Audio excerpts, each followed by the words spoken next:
بسم اللہ الرحمن الرحیم۔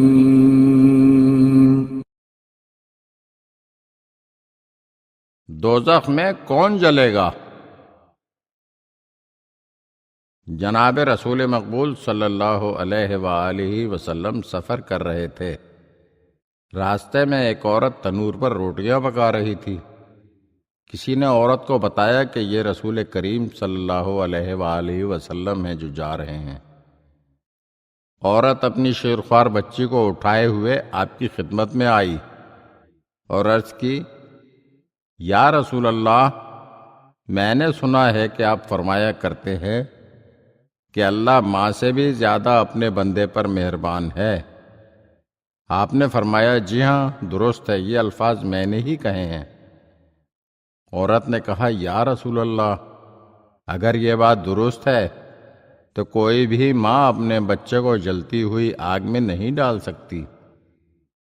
اس عورت کی یہ بات سن کر رسول اکرم صلی اللہ علیہ وآلہ وسلم رو دیے اور فرمایا، اللہ صرف اسے دوزخ کی آگ میں ڈالے گا جو لا الہ الا اللہ کہنے سے تکبر کرے گا۔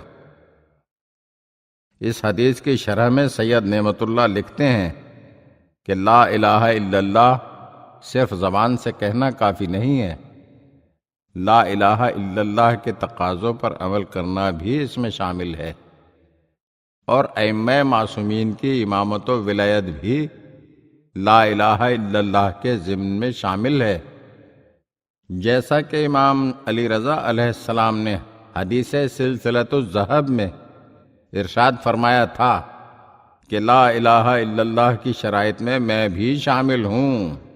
اگر آپ ہمارے چینل کی نئی ویڈیوز دیکھنا چاہتے ہیں تو ہمارے چینل کو سبسکرائب کریں اور گھنٹی کے بٹن کو دبائیے تاکہ ہر آنے والی ویڈیو آپ کو جلد موصول ہو سکے، اور ہاں، لائک اور شیئر ضرور کیجیے اور اپنے قیمتی کمنٹ سے ہمیں آگاہ کیجیے۔ شکریہ۔